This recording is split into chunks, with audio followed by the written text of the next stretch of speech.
Hello everybody, good afternoon, good evening, good morning, wherever you might be in the world right now. I am Chris Green and today we're going to start the first of many videos that I want to call Riff Raff. I'll be going through the riffs and structures of songs that I've played in over the years, whether that be with Tyketto or Furion or some of my older bands like Rubicon Cross, Pride. I'll be covering a bunch of different stuff, and if this goes well, then I'll start doing some more videos that include things like more teaching based stuff to do with improvisation, scales, arpeggios, modes, techniques like sweep picking, alternate picking, legato, things like that. So but for the purpose of today, for this first video, we are going to be having a run through probably the most popular song of the band that I currently play in, which is Tyketto, and the song is called Forever Young. The first thing we have to get here is our power chord. Okay, so we're gonna do our little power slide into this thing. You hear the big drums here, and your power slide's basically just hitting those thick strings, riding up, riding down, not aiming for any frets. You're just trying to create some raucous noise. And then when you come down, we land on the A power chord here. And our power chord there is going to be fret 2 on the D string, fret 2 on the G, just creating a straight A power chord. Careful not to push down too far, you don't want to get down to that major third note, this C sharp here, it's going to just sound major, it's all forever happy. You can't do that. So you arch the finger slightly to make sure that you don't actually touch those strings, so it's going to sound more like... It's kind of dampened under there, do you know what I mean? Okay, so after the first power chord hit, you're going to do a quick upstroke and then 2 palm mutes on the A string. The palm mute there, if you're not sure what it is, you basically you bring this part of your palm down on the strings just inside the trem bar there, and it creates this lovely, you don't really push down because you don't want to push the string out of tune, but it creates this nice, that palm mute, and that's what you hear when you hear all those shredders there. That's without. That palm muting sound is really good, get used to that. Okay, so this is what we have so far. We're up to now getting our little finger up to fret 5 on the G, that's our C note. So what we're creating there is a minor third. You're creating this like really nice dark sound, okay? So, and then you do another upstroke there too, so. Then the next time you hit down, you're going to get this pull off this. So your little finger's on 5 on the G, your third finger is on 4, and your first finger is on 2, okay? So you're basically playing an A, B, C note there. And you're going to pull off all 3 fingers on that string at the same time. Little finger pulls off. By doing that, you pull down and off the string, keeping the other fingers where they are. That's how you get the pull-off technique. And then you're going to hammer that third finger back onto the B. So it's... But what you are going to try and do is to get that going while you've got the A power chord underneath it, okay? We're going to move this kind of power chord shape that we had here up a fret. So your first finger's now on fret 3, third finger's now on fret 5, okay? So 3 on the D, 5 on the G. And you've got a bit more of a stretch here. You're going to have to really spread those fingers out because your little finger's going to be trying to get all the way up to fret 7. Piece those 2 together, and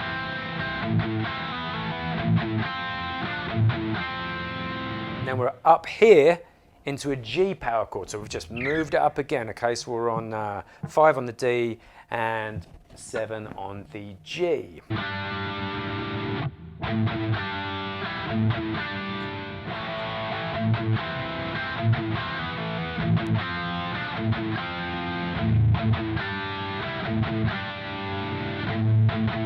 Then we've got a last little section here, and you're going to play an F power chord,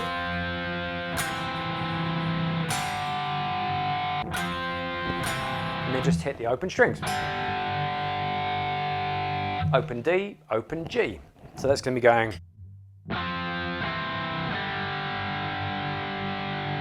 So coming down from the top up there.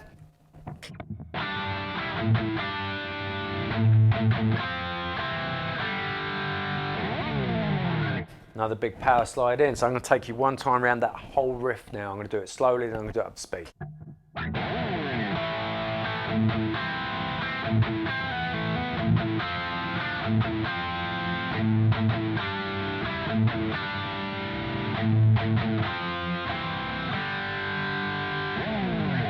I'm going to play that up to speed for you.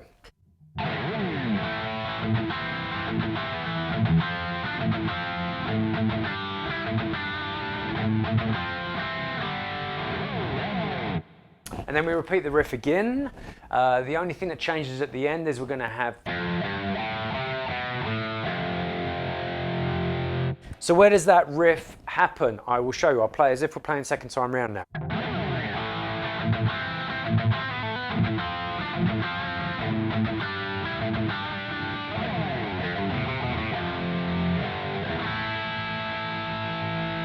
All right, we made it through the intro and now we are at the acoustic part. This verse section is A sus2 and you're just going to pick straight up and down from the A string.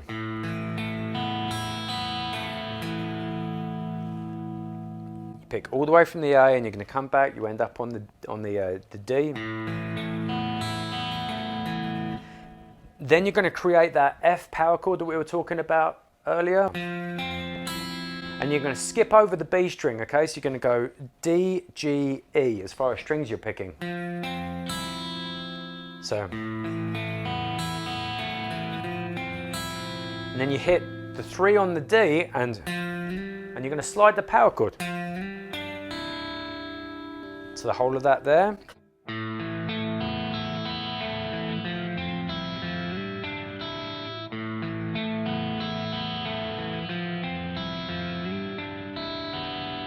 Then we're into just straight open chords. So we're A sus2,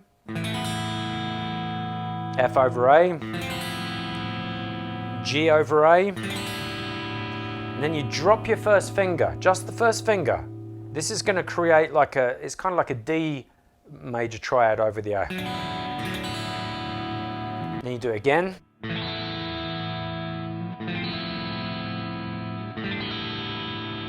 Now we get a chance to rock out again. I roll the volume up, I smack the pick up to the side to make sure it's on the outside, and then I do a build up. Now we're pretty much into the chuggy parts, man. We're just using those same chords that we've been doing, those same little power chords and drops with the finger, but we're just changing the picking a little.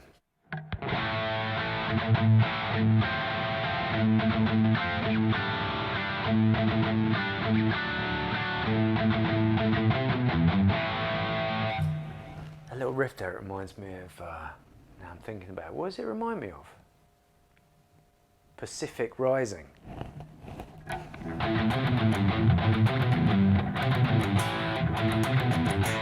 It is, it's in there somewhere. Naughty you, $1 billion movie, stealing a riff. And here's the riff.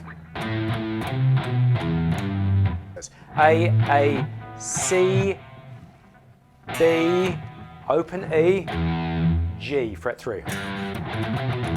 And then back to the A power chord again. So.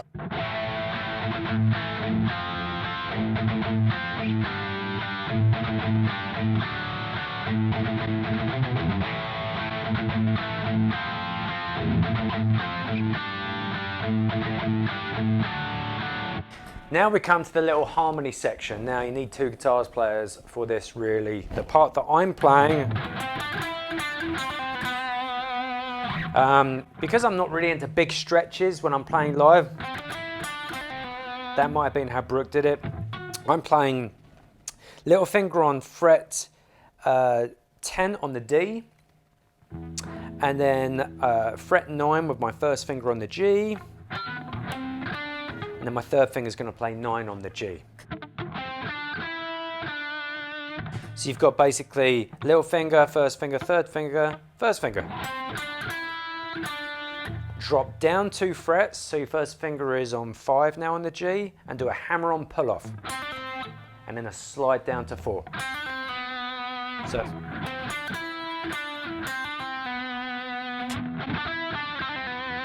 And what I do is I palm mute just the first note.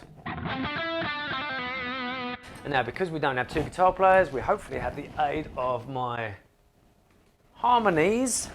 So really, when you're listening to it live, all I'm doing is just basically clicking a button on my foot controller for my Kemper and getting this. Miraculous.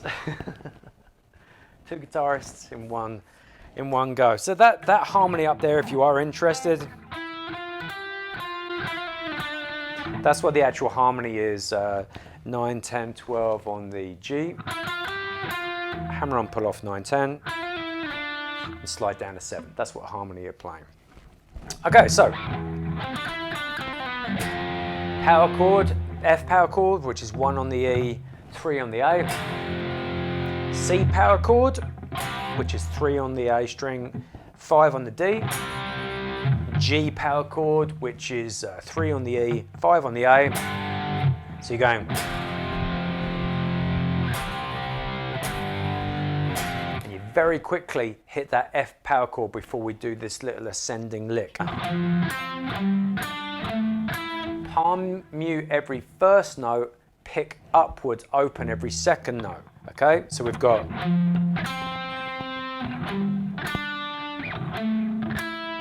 Then quickly go to an octave, which is our E note, 7 on the A string. And then we're going to try and, not really on a pinchy thing. There, you get a pinchy out of it, so it's I'm not a real pinchy king. They kind of happen on the moment. Okay, so now we are up to the chorus. It's pretty standard, pretty easy. You probably don't realise from hearing on the record because it's kind of buried in the mix, but all you're doing is power chords followed by a double stop, which is played on fret 5 on the D and fret 5 on the G. It's actually kind of creating just the 5th and the octave of a C power chord. So you're going to go A power chord and a couple of mutes.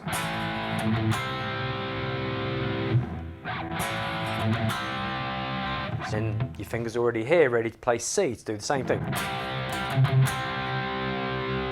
Then you go down and play it. G power chord. F power chord. So the whole of that chorus is going to be going.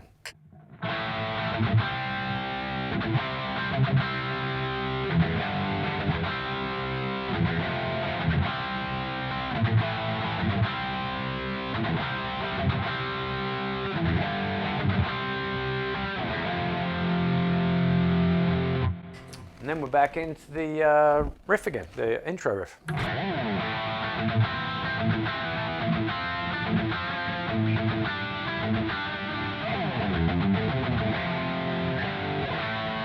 Now we're into the second verse. Now on the record, the guitar's literally just palm muting an open A string all the way through.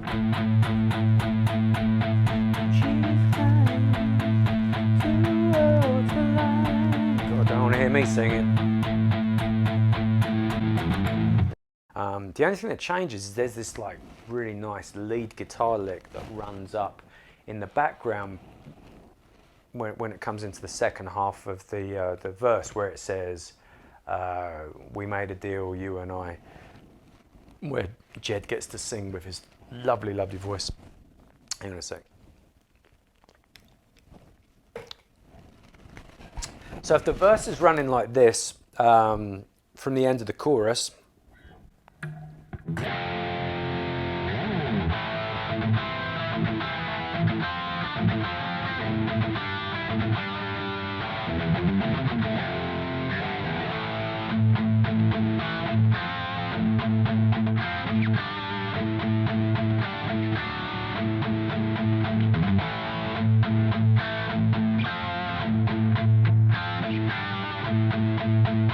You notice that I'm changing from offbeat to onbeat and stuff. When I'm playing live, I kind of do the same thing. I kind of just do my own thing. So be radical, do your thing.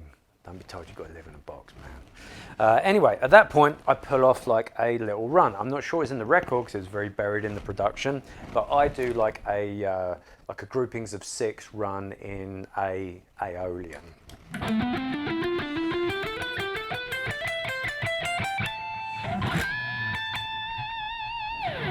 So let me take you through that lick quickly. Starting on the A string, fret 12, 14, 15. Same on the next string, D. Next string, we're going to stretch it out slightly. We're going to play 12, 14, 16. That's your first finger, middle finger and little finger. And then we're going to shift that up a fret. So it's going to be 13, 15, 17 on the B string. And then the same on the E string.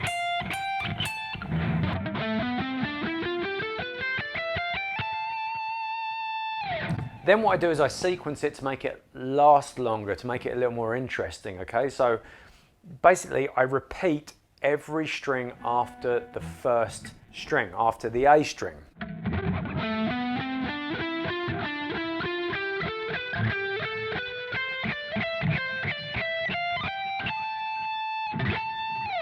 And then I either slide off or I do a bend. I think it's a bend. So, if I play that up to speed for you. Once I've done that riff, I go straight back into the second part of the verse that you had in the previous verse. So.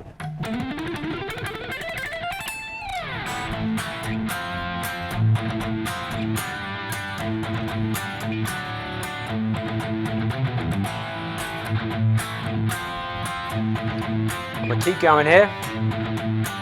Same again. Back into the pre-chorus.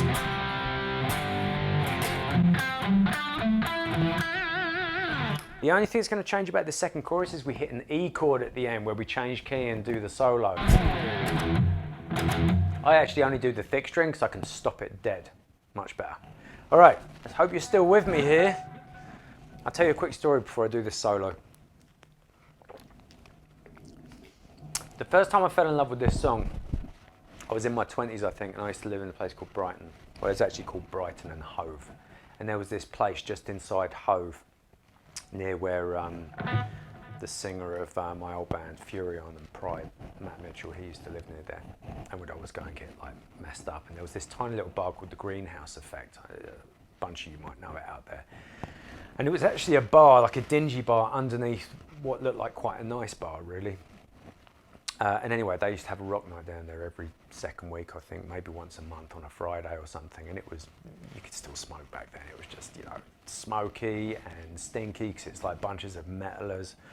And this was the last song. This is the last song they played every night. You know, most clubs around the country, it was like still of the night. That was your last one, you know. But this was the last one they play every single night, and every single time I'd be up on the dance floor. And I don't even think I knew the name of the band until I finally, like maybe after a few months, went up and said, "Who's that track, that Forever Young song or whatever?" And he was like, "Oh, it's Tyketto." Anyway, it was years after that that I ended up joining the band. Anyway, here we go, solo time. Right, now this solo is predominantly based around the A minor pentatonic scale. And the Aeolian scale. So when we come in with our first lick, it's a purely pentatonic lick. Okay, we're going to do a hammer-on pull-off from 5 and 8 on the B string. And then we're going to play 7, 5 on the G. And then we go down to 7 on the D, and then back to 5 on the G.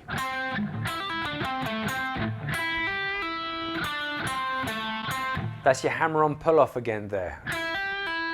So I was hard on that one. You've got to really get that little finger, real shallow pull-off so it doesn't get the thin string.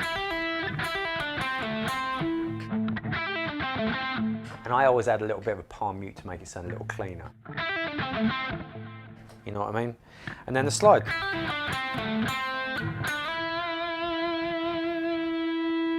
So we've got a slide from 7 to 9 on the G. And then we're in position to play this next lick, which is 7, 9, 10, 9. Sorry, 7, 9, 10, 9, 7. So,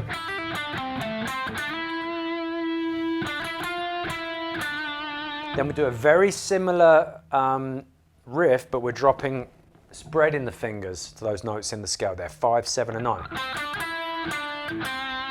So it's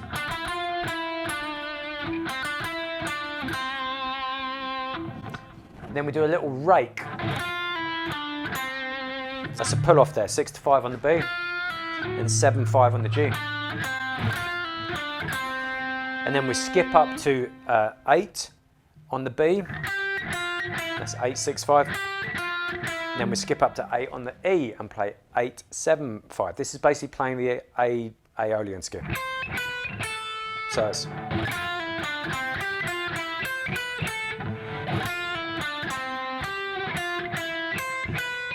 then we're going to play 8-5 on the B, and then do a big old bend on the B string. Well, not a big old bend, but a tone bend on the B string, fret 8.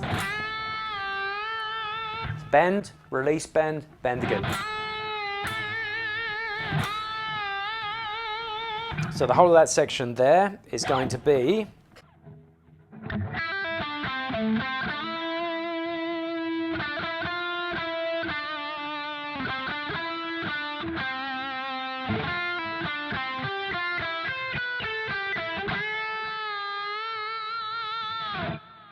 I'll play that up to speed.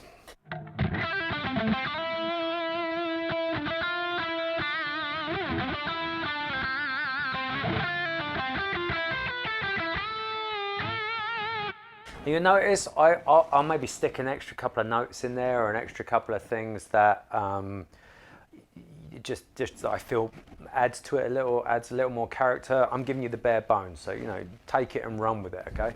Now we head all the way 12 frets up to the next octave, and we're basically playing the same scale up here. It's just it's 1 octave higher. So you're going to be around the 17, 18, 19, 20 region of this the neck here.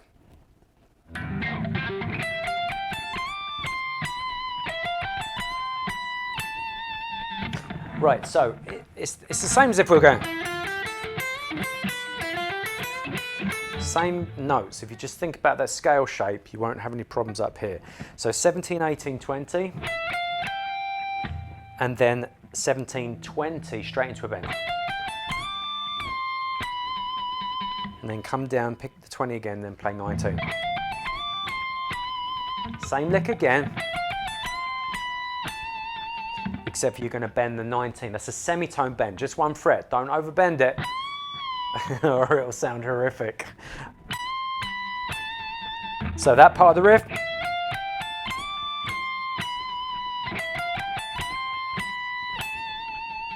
Now we've got this nice little, it's not a pedal tone, but it's a nice little movement. What you're doing is you're kind of taking each scale position, using the same sequence and dropping the scale position down slightly. So it's very classical based, actually, to be fair. You play 17 on the B, but go straight up to 20, 19, 17 on the E. And then come down and you're going to the next position down here. So it's now going to be 15 on the G, 15 on the B, and then 19, 17, 15 on the E. So, and then the same again, move down 2 frets.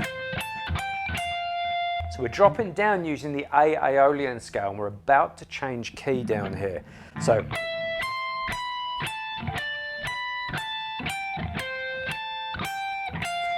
and then we're about to change key.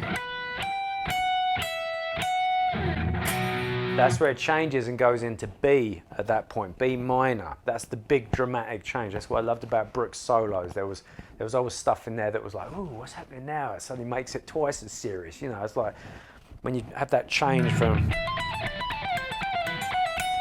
I don't know, it's like you're getting chased by a pack of wolves and like, that's this part of,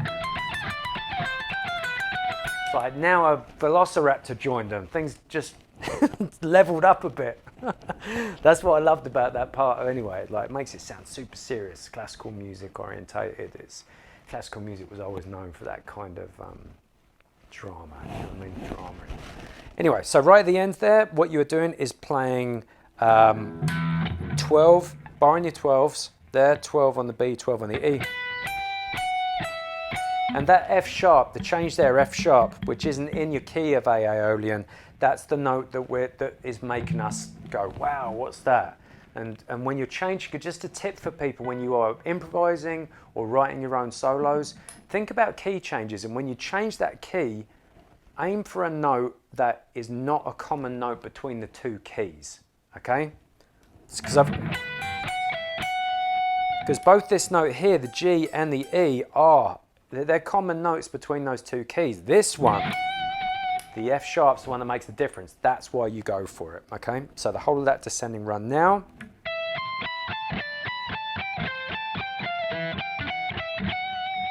It sounds a little odd when you play it slowly because it's like, well, one of those things is not the right thing. You know, it sounds a bit like that. But when you speed it up and have the track in the background, it makes complete sense. Now, the tapping lick, the bit that everyone's been waiting for, right? I gotta be honest, there are certain gigs where if we've had like some technical difficulties, you know, we're like, you know, my pedal board wasn't working and the curtain's about to go up and we're about to play, it's always this lick that I'm like, man, if you mess up the tapping lick, it's always the last song of the night. That's the bit that's just gonna make you feel like shit. So I always try and get this one right. It is actually theoretically a very simple lick. You're gonna be coming down 4 strings of the B Aeolian scale here. So here we go. We're up here on, now I would switch this, by the way, to my bridge pickup. It sounds much better.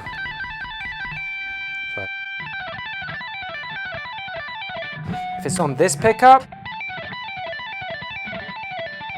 I don't know, it's just not sharp enough. So we tap down, I'll show you the scale first. So it's going to be 19, 17, 15 on the E, same on the B.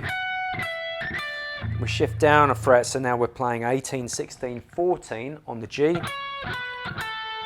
And then we're going to be coming down and playing 17, 16, 14 on the D.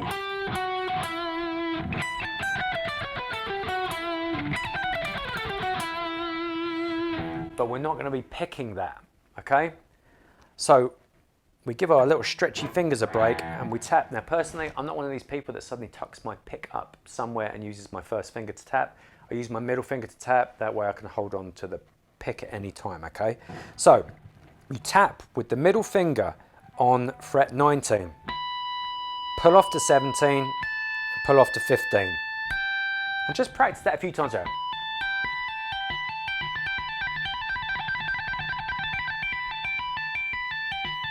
Now I'm using this part of my hand here to palm mute the bottom few strings so that you're not getting any of this like that ringing out basically. And then do the same on the string underneath. And practice just going between those two strings for a couple of times.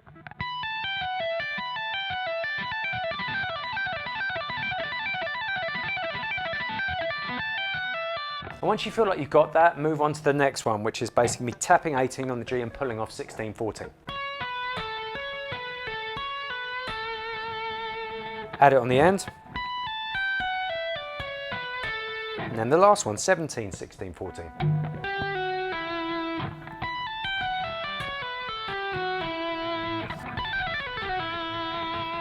Okay, so that's your first part of the tapping section, okay? The next part, we shift down a position. This one's a bit easier because 3 of the patterns are exactly the same. You're tapping 16 on the G, pulling off to 14 on the G, and then 12. And you do the same thing on the G and the D and the A. And then on the last string, the E string, you're going to do 15, 14, 12, and then hammer on to end on that F sharp, which is the 5th of B. That's why it works so well, ending on that note.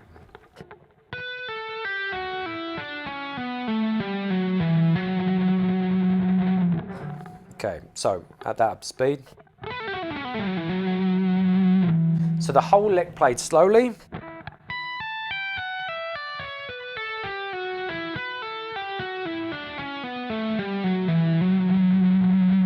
Okay, and then we're going to play that lick up to speed up there.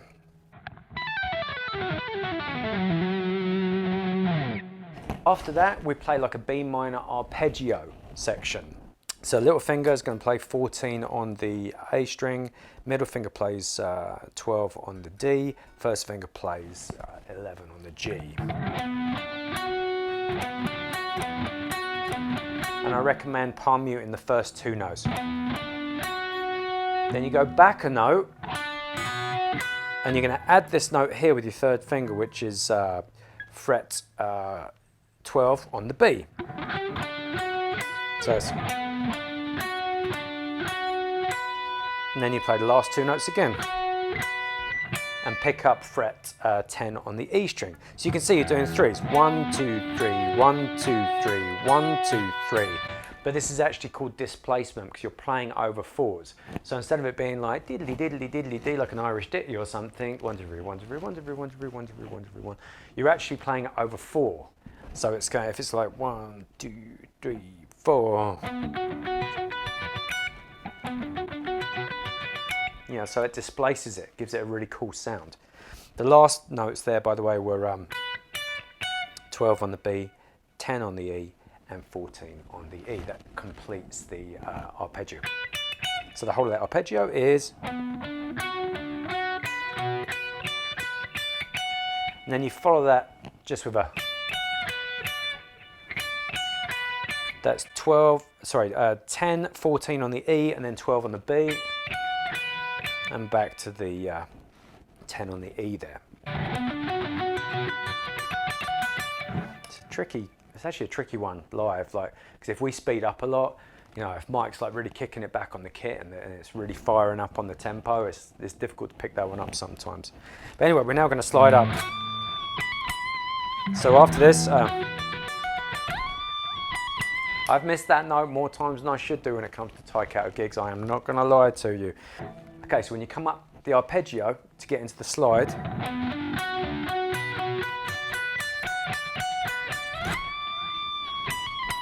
you're pushing that slide there and you're bending on 21 on the E string. So if you've got a Telecaster, you're pretty up there. Actually, you might not even have that. You might have 20 frets. So you bend 21, come back down, hammer on 19 to 21 and back to 19. Right, then we're going to come down, we're going to play this parallel 5th B section. I tend to mute the first one, 11 on the G, then it's 12 on the B, 14 on the E. And that little lick there is 14 twice, and then 10 on the E, 14 on the B, back to 10 on the E, and then 14, 12, 10.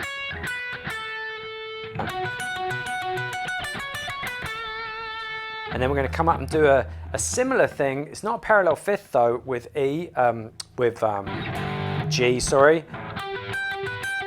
You're actually playing like a root, major 3rd, and then octave, which is 12 on the G, 12 on the B, 15 on the E.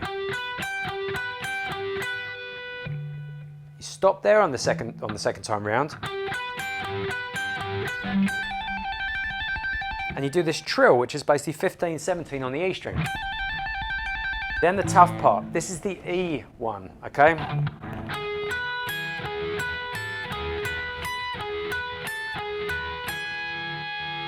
It's quite a stretch, a little hard. I tend to have to move my arms a little, maybe raise the guitar a little in order to get that stretch in. Now you pedal off 12 on the B string. So you've got to stretch all the way up there to 19 while keeping your first finger on 12 on the B. Then we're basically coming down what is E major arpeggio. You're going to place 17 on the E, back to 16, and then do a pull-off. So 17, 16, 17, 16, but you do a pull-off second time. And then come down that D shape, which is 17 on the B and 16 on the G. Then play the octave, which is 19 on the E. You hold that note and then bend. That's where you're starting to get back that modulation in order to bring us all the way around so we can play the A riffs again. Actually, you know what, from the tapping, let's do it from the tapping, a little slow.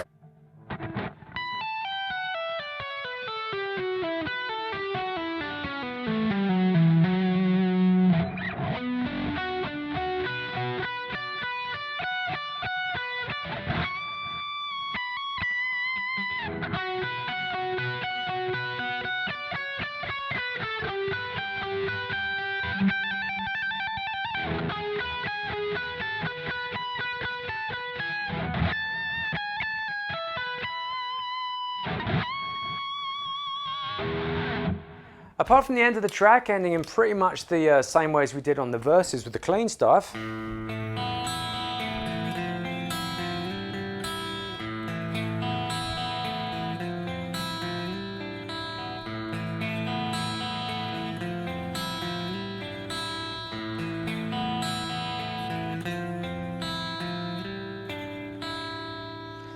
the record, it does that. But we don't do that, we slowly. And everyone goes mental, you know, just playing as many notes as they can. As if they haven't played enough notes already, we're like, let's get as many more notes as we can in there. And that's the whole track. I hope it's, you know, been useful, entertaining. I'm not even sure if there's people still watching by this point, but see you soon.